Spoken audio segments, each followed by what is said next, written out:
Guatemala se encuentra en una etapa trascendental de cambio para seguir desarrollando el presente y el futuro de nuestra nación.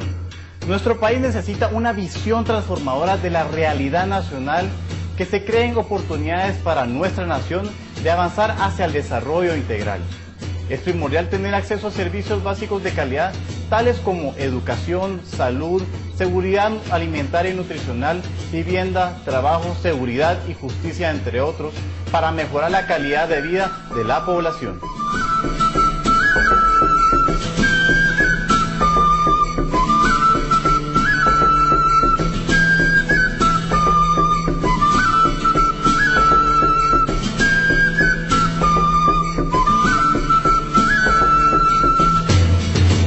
Bienvenidos a Inversión y Desarrollo.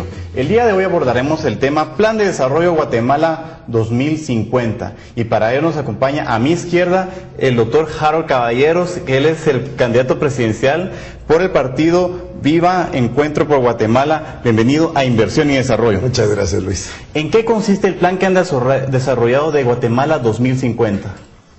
Nosotros lo hicimos con la ayuda de 96 connotados profesionales guatemaltecos, y la meta es llevar a Guatemala a ser una nación de primer mundo. El plan demuestra que en 20 años estaríamos nosotros donde hoy está España o Portugal, en 40 años estaríamos donde hoy está Holanda o Bélgica. Es decir, seríamos una nación totalmente desarrollada. ¿En qué consisten los planes que tienen para el fortalecimiento institucional? Nosotros partimos de estudiar las ventajas comparativas de Guatemala. Luego hicimos una metodología de tiempo, beneficio y costo, porque lógicamente queremos desarrollar todas las ventajas comparativas. Guatemala tiene una vocación forestal, una vocación agroindustrial, una vocación turística, una vocación de servicios y logística por su localización geográfica, etcétera. Pero no se puede hacer todo al mismo tiempo. Entonces pusimos esa metodología y un cuadro y echamos a andar. ¿Qué es lo que necesitaríamos hacer de primero, segundo, etcétera? De tal manera que el plan es de 40 años dividido en 10 etapas de 4. Y la piedra fundamental es el Estado de Derecho. ¿Qué planes tienen para involucrar a los líderes comunitarios, a los consejos de desarrollo de todos niveles, comunitarios, municipales, departamentales, regionales, a nivel nacional, a los alcaldes y a los gobernadores dentro del plan que ustedes estarán ejecutando? El tema de seguridad, en el tema de justicia, que el planteamiento nuestro involucra a los 14 millones de guatemaltecos. Incluso cuando hablamos de seguridad, los guatemaltecos ya estamos tomando la seguridad en nuestras propias manos. Uno mira las talanqueras en los barrios, en las calles, uno mira que son 4 o 5 policías privados por cada policía nacional civil. Es decir, nosotros mismos ya lo estamos haciendo, pero desordenadamente. Todo nuestro planteamiento es comunitario, solidario. Si queremos tener seguridad, seguridad comunitaria. Si queremos tener desarrollo, desarrollo involucrando a todos los miembros de la comunidad. Este es un plan para todos los guatemaltecos. ¿Qué políticas públicas tienen pensado aplicar para la parte de seguridad y justicia en el país? El plan nuestro es un plan de seguridad regional integral. ¿Qué quiere decir eso? Nosotros, en primer lugar, buscamos soluciones que ya existen en el ordenamiento legal guatemalteco para evitar las promesas falsas. ¿Sería posible decir que vamos a impulsar leyes? Sí, pero ¿cuánto tiempo tardarán? En el Plan Visión de País nosotros propusimos 7 leyes de seguridad y solo una ha pasado. La segunda ya pasó tan diferente que ya no era la misma. Podríamos hablar, por ejemplo, de una Guardia Civil, pero una Guardia Civil cuesta mucho dinero y tarda 10 años en formarse. Entonces nosotros estábamos enfocados en encontrar soluciones con lo actual. Y encontramos la ley de de regionalización territorial. Data del año 86 y divide a Guatemala en 8 regiones. Entonces tomamos esa ley como base, porque es algo que ya existe y se puede aplicar. Y número 2, hicimos el estudio de cada delito. Voy a explicar en qué consiste. Por ejemplo, robos de automóviles en Guatemala. 97% de los robos de automóviles se dan en 3 zonas de la capital. De los 22 departamentos, 20 no tienen secuestros. Entonces uno va viendo que puede repartir los recursos limitados con los que se cuenta y cubrir las necesidades por región. A esto le llamamos nosotros seguridad centralizada, decisiones centralizadas, ejecución descentralizada. Y hablamos de 6 ejes. Número 1, seguridad externa. Número 2, seguridad interna. gestión de riesgos y apoyo al sector justicia. Y 2 ejes transversales, inteligencia y tecnología y la regionalización propiamente dicha. 8 coordinadores regionales que participarían en el Sistema Nacional de Seguridad que preside el presidente. Okay. ¿Qué estrategias van a estar implementando para mejorar los índices de competitividad de Guatemala, la atracción de inversiones y la generación de empleo? Bueno, lógicamente todas esas 3 ideas tienen un denominador común que es la palabra confianza. Hoy en día la tarea número 1 es recuperar la confianza. Certeza jurídica, lógicamente, facilitar los procesos, remoción de obstáculos, pero sobre todo el verdaderamente hacer un esfuerzo para que el Estado de Derecho sea reconstruido, el tejido social sea fortificado y le ofrezcamos al inversionista seguridad. Y nosotros apoyaríamos decididamente Pronacom e Invest en Guatemala. ¿Cómo harán para mejorar la infraestructura que hay actualmente en el país? Esa es la tarea número 1. Nosotros salimos con un plan verdaderamente creativo, que no puedo elaborar en público todavía, para generar 6,000 millones de quetzales, que no van a ir al presupuesto o al hoyo negro del presupuesto, sino que directamente al rescate de la infraestructura. Y quisiera usar el 15% de ese dinero para caminos vecinales, que entran dentro del plan de desarrollo rural. Guatemala es un país con grandes potenciales y no puede ser que tengamos gente que se esté muriendo de hambre con tanto potencial que hay para la parte de producción de alimentos. ¿Qué van a hacer para erradicar la seguridad alimentaria y nutricional del país? Yo creo que lo principal es la batalla por la eliminación de la desnutrición infantil. Y tenemos un plan de 3 partes para ello, que lo hemos hecho público. La ley de harinización, que consiste en fortificar toda la harina que se vende en Guatemala de pan o de tortilla. Número 2, la producción a nivel industrial de los 5 productos hipernutritivos que tienen pertinencia cultural: la chaya, el chan, la nuez de Ramón, el amaranto y la moringa. Y el tercer punto, que es lo más importante para nosotros, que después de 3 años de estudio encontramos, es lo que llamamos la supertortilla. Es una tortilla fortificada con agregados de soya, aminoácidos, vitaminas y minerales que comprobado puede sacar a una persona de la desnutrición en 2 años. Vemos esencial en este caso que un país que tiene resuelto el problema de la seguridad es un país que progresa. Vamos a un corte y luego continuamos con inversión y desarrollo.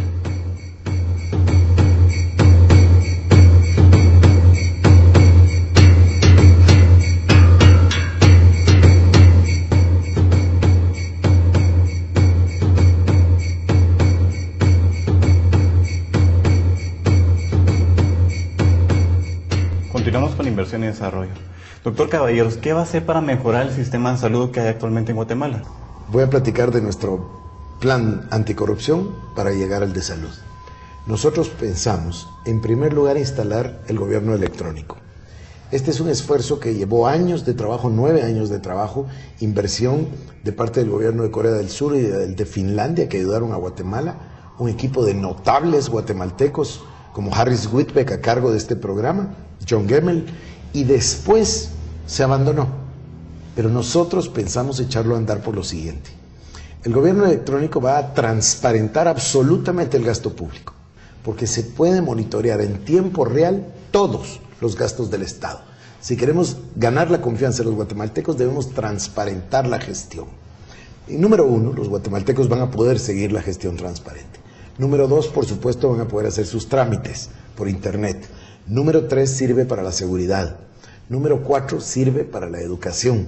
Número 5, sirve para la prevención y gestión de riesgos. Y número 6, interesantísimo, gracias a la tecnología satelital, por ejemplo Google, podemos seguir en tiempo real el avance de cada obra. Con el gobierno electrónico se puede monitorear día tras día el avance de cada uno de sus proyectos. Como ir fiscalizando, ¿verdad? Okay. Toda la sociedad va a poder fiscalizarlo, porque lo que necesitamos es combatir la corrupción y ganar confianza. Número 2, estoy proponiendo la creación de la Comisión Nacional de Lucha contra la Corrupción.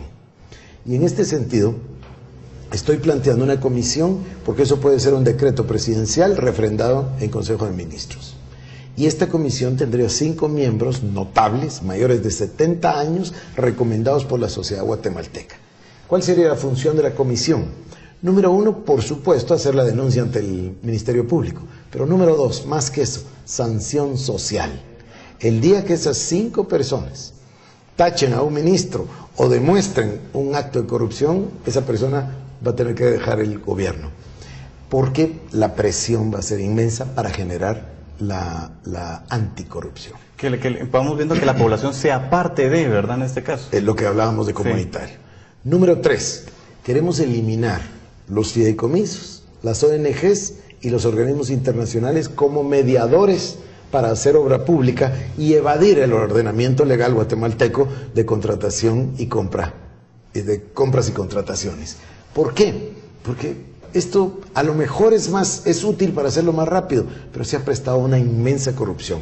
Y número 4, por supuesto, el impulso de las leyes anticorrupción, que debo confesar no me da mucha esperanza, porque como son los diputados mismos los que las tienen que pasar, tenemos 14 años sin ley de enriquecimiento ilícito.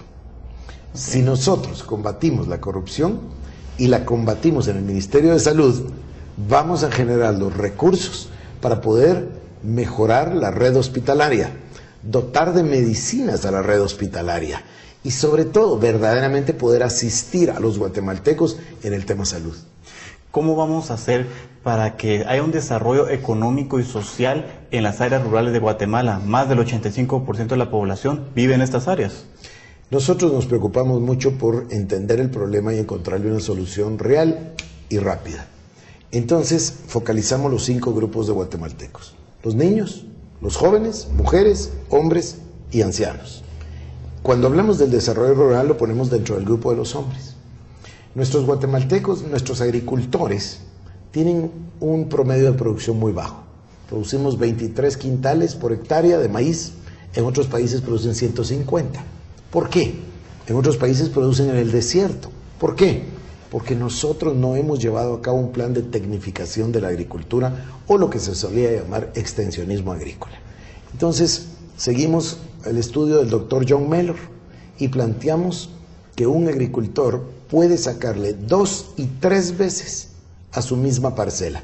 Es decir, puede duplicar y hasta triplicar sus ingresos en el primer año. Si comenzamos el 14 de enero, podemos para diciembre pensar que él ya gana el doble o el triple. ¿Cómo? Simple. No son pasos exageradamente difíciles, al contrario.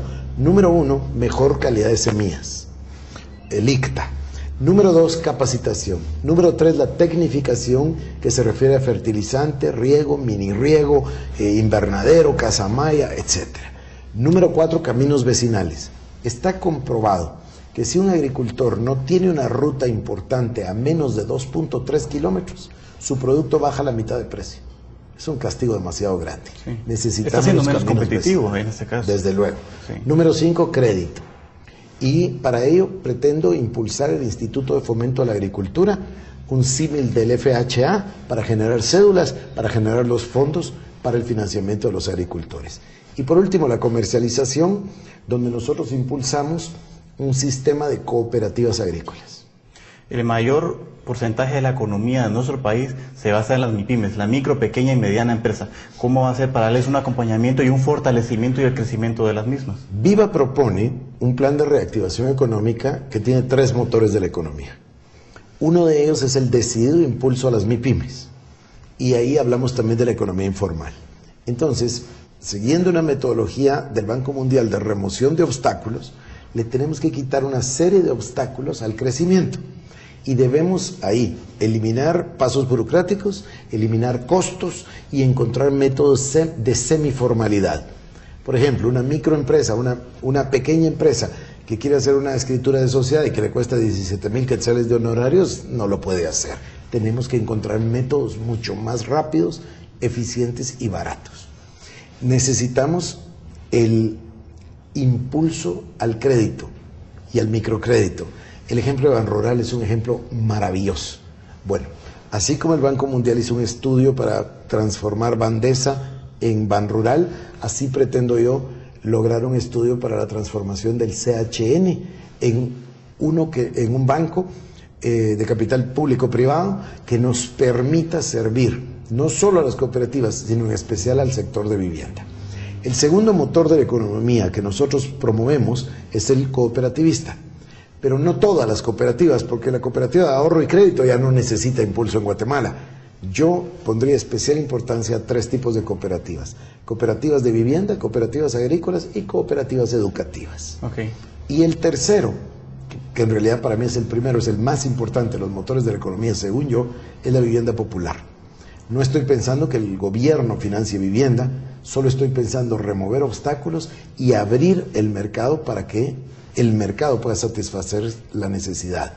Y para ello, pienso que favorecer la vivienda popular va realmente a generar empleo, a generar consumo, a generar negocios adicionales, las chapas, las ventanas, las lámparas, etcétera. Va a producirnos impuestos, pero sobre todo va a producir dignidad. Y eso es lo que yo buscaría, un país de dueños. Guatemala es un país con grandes potenciales turísticos. ¿Qué planes van a estar ejecutando para fortalecer este sector? Nosotros hicimos el estudio de las ventajas comparativas y competitivas, como explicaba, y luego la metodología del tiempo, del costo y del beneficio. El turismo, sin duda, es uno de nuestros grandes potenciales. Tenemos bellezas naturales extraordinarias, una cultura milenaria, un pueblo noble. Somos, pero naturales para ser un destino turístico de primera clase. Sin embargo, el turismo necesita el plazo más largo. Tenemos que tener seguridad, certeza jurídica, tenemos que atraer esa inversión y además tenemos que crear la infraestructura. Sin embargo, hay que comenzar por alguna parte y comenzar rápido. Tenemos nosotros un plan de cooperativas, tenemos un plan de elementos ecológicos, es decir, empresas, no voy a decir micro, pero sí voy a decir pequeñas y medianas, para generar y producir el turismo, por ejemplo, a través del ordenamiento territorial.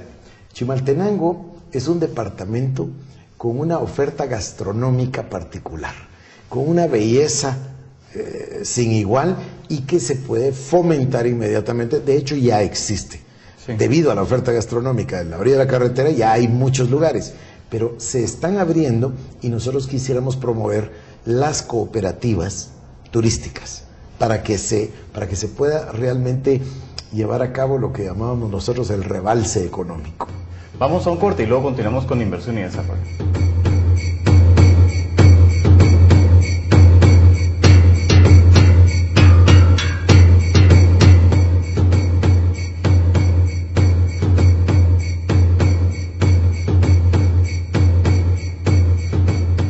Continuamos con inversión y desarrollo. Doctor Caballeros, en la parte ambiental, ¿cuál es el plan para aprovechar nuestros recursos naturales para hacerlos de forma responsables y productivos? El activo más grande que Guatemala tiene realmente es su medio ambiente. Y nosotros debemos preservarlo para nuestros hijos. Debemos nosotros fomentar una cultura ecológica, debemos nosotros fomentar una cultura de respeto, debemos nosotros poner atención a la institucionalidad, como por ejemplo en el CONAP. Debemos poner mucha atención a las áreas protegidas, pero también debemos asignarle los recursos, porque cuando nosotros tenemos un área protegida de miles de hectáreas con un solo guardabosques, nos estamos engañando a nosotros mismos. Viva propone un plan nacional de reforestación que nos va a ayudar en el tema agua, nos va a ayudar en el tema de protección de riesgos, nos va a ayudar en el tema de empleos, primero el guardabosques, después pasamos al tema de la industria maderera. Y yo pienso que en 10 años la industria maderera puede ser la más grande del país, la más importante. Y luego pasaremos a una industria de producción de casas, de muebles. Después entraremos a una de ebanistería y muebles finos. Le tengo mucha fe al tema forestal y a la industria maderera. Pero también tenemos que hablar del tema de hidroeléctricas y tenemos que hablar del tema de minería. ¿Por qué? Porque si nosotros no comenzamos a producir energía eléctrica, no vamos a tener desarrollo. Entonces tenemos que tocar ese tema. Yo estuve en un foro el día de hoy y hablaba de este tema en particular, y hay gente que se pronuncia en contra de la minería porque eso puede sonar bien en cierto aspecto. Por el otro lado, Pronacom recientemente, hace unos meses, presentó un estudio donde nos demuestra que tenemos yacimientos de oro, la segunda mina más grande de plata, la segunda más grande de níquel, y estamos sentados en el oro pero muriéndonos de hambre. Tenemos el quinto banco de níquel más grande del mundo. ¿Por qué es que nosotros no estamos explotándolo? Un país que lee, un país que se educa, es un país que progresa. ¿Qué planes van a estar aplicando para mejorar la cobertura y la calidad educativa como un pilar fundamental para el desarrollo de Guatemala? El plan tiene prácticamente 4 años ya, se presentó en el Plan Visión de País, habla de cobertura, de calidad, de pertinencia cultural y por supuesto de infraestructura. El plan está ahí, se puede ver en el sitio de internet, está en nuestro plan y ya existía porque nosotros tomamos en base los estudios anteriores. Pero nosotros no estamos planteando solo eso, estamos planteando una verdadera revolución educativa. ¿Qué es lo que nos pasa a los guatemaltecos? ¿Cuál es la raíz de nuestros problemas? La raíz de nuestros problemas es cultural o educativa cultural. Tenemos 28 partidos políticos y probablemente vamos a tener más. Nos dividimos para todo, no somos capaces de dialogar. Pasamos 36 años de un conflicto armado. Y después, ¿qué hacemos con la paz firme y duradera? 15 años y no tenemos paz firme y duradera. No tenemos capacidad de dialogar y mucho menos de entrar en consenso. Entonces, si vamos a la raíz, planteamos nosotros una solución. ¿Cuál es la solución? Abandonar el modelo de educación actual y adoptar lo que llamo el maestro modelo democrático. ¿Qué quiere decir? Quiere decir un maestro facilitador de los siguientes elementos. Número 1. Ya no al modelo inductivo, memorizador, sí al modelo deductivo. Antes nosotros cuando yo era un niño aprendíamos de memoria y yo me acuerdo todavía me sale la cancioncita, Coyolate, Nahualate, Michatoya, Madre Vieja, pero no sabíamos ni qué era ni dónde quedaba. Aprendíamos las cosas de memoria. Hoy con la internet y con el acceso a la información, tenemos toda la información a la punta de los dedos. Hoy no necesitamos memorizar, necesitamos pensamiento crítico. Necesitamos aprender a pensar. El maestro modelo democrático favorece el diálogo, no castiga el disenso. Al niño que piensa diferente se le estimula que explique por qué. Favorece el consenso. Y yo quisiera que nosotros pusiésemos especial atención en enseñar asociatividad, porque lo que necesitamos es unión. Número 2, cooperativismo. Porque las cooperativas han comprobado, desde el país más pobre hasta el más rico, ser un modelo alternativo de desarrollo con rebalse. Ahí tenemos nosotros Migros en Suiza, que es el país más desarrollado, y de COP, o lo tenemos en Israel con Istradut, o tenemos nosotros, yo fui a la Universidad de Harvard y hasta el día de hoy soy miembro de la cooperativa. Entonces, necesitamos un modelo de cooperativismo. Y por último, un modelo de emprendimiento. Si movemos la educación hacia ahí, dentro de 12, 13 años, estaremos asistiendo a la fundación de un nuevo país. Es esencial la parte de la ciencia y la reducción de la brecha tecnológica en nuestro país. ¿Cómo van a estar para mejorar estos índices de cobertura? Bueno, la ley está, todo está hecho para la reducción de la brecha digital. Lo que pasa es que nosotros hacemos una parte del trabajo y después no lo terminamos o no ponemos los fondos para hacerlo. Es imprescindible reducir la brecha digital en Guatemala y todo está dispuesto para lograrlo. Es decir, falta la voluntad y hay que hacerlo. Número 2. Nosotros no hemos invertido dinero en investigación, ni siquiera la Universidad Nacional. Desde más o menos 1972 al 77 ya no hay gran investigación en Guatemala. Tenemos que hacer un esfuerzo con la Universidad Nacional y con las universidades privadas y por supuesto con la iniciativa privada de forma de recuperar la investigación. Tenemos diferentes planes. Voy a contar una cosa que es un plan personal que no tiene que ver con esto, pero yo dejé un plan hecho en la Universidad de San Pablo para generar una carrera que es ingeniería del café. ¿Cómo es posible que no tenemos tecnología para el café si el café es nuestro producto más importante por siglos?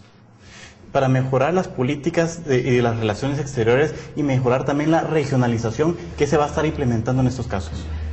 Hablando de política exterior, Guatemala no puede abstraerse del hecho de que en realidad somos parte de una región, y no hablo solo de Centroamérica.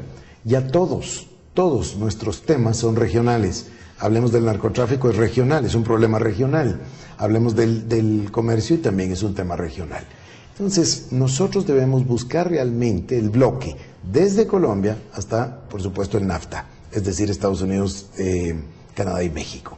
Y debemos tratar que Guatemala realmente genere una política exterior con ellos, tanto en el combate a los problemas como el narcotráfico, como en lo positivo en el tema de los programas bilaterales, los acuerdos comerciales.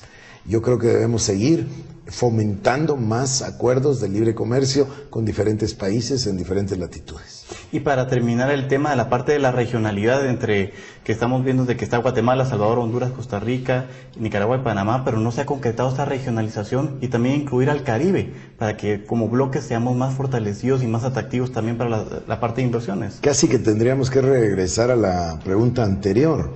No somos dados a la unidad. Somos 5 países muy pequeños y sin embargo divididos. Hoy tristemente hablamos del Triángulo Norte, Guatemala, El Salvador y Honduras, porque Costa Rica se nos va de las manos y más o menos se ha ido gravitando hacia Panamá y Colombia. Nosotros debemos poner atención de nuevo a la región centroamericana, pero sin duda de que le tenemos que poner atención al CARICOM. Es ridículo que no estemos hablando con los países del Caribe, a pesar de que cuando hablamos del CAFTA, pues está República Dominicana incluida. ¿Cuál sería su mensaje final a los diferentes sectores? Usted como candidato presidencial, a la parte gubernamental, al sector privado, a las fundaciones, a la población guatemalteca y a la comunidad internacional. Nosotros necesitamos realmente hacer un esfuerzo para unirnos como país y combatir nuestros problemas. El problema principal en Guatemala no es solo la inseguridad, el problema principal es la corrupción. La inseguridad y la impunidad son consecuencia de esa tremenda corrupción que estamos viviendo. Luego tenemos el problema de división, el cual necesitamos soslayar a través del diálogo, solventarlo a través de consensos. Y por último, tenemos que tomar conciencia de que el desarrollo no se da en 4 días ni en 4 años. Necesitamos hacer y seguir un plan de corto, mediano y largo plazo. Si algo aprendí yo de 10 años de estudio de desarrollo en diferentes países y en diferentes continentes fue lo siguiente. Todos los casos de desarrollo tuvieron 3 denominadores comunes. Número 1, tuvieron un entendimiento de largo plazo. Número 2, tuvieron un plan. Y número 3, tuvieron un liderazgo que siguió ese proyecto hasta el final. Doctor Caballeros, gracias por habernos acompañado en nuestra entrevista en Inversión y Desarrollo. Gracias, Luis. Es tiempo de que en Guatemala todos los sectores nos involucremos y nos encaminemos hacia la senda del desarrollo. Se hace de suma importancia que todos tomemos conciencia para ir construyendo un mejor futuro para los guatemaltecos. En este año electoral, exhortamos a los candidatos presidenciales, vicepresidenciales, a alcaldes, diputados y aspirantes a gobernadores que en sus planes de acción incluyan políticas públicas de desarrollo económico y social para el país con una visión de largo plazo. Un voto consciente hará una Guatemala diferente. Nos vemos la próxima semana en un programa tan interesante como el de hoy.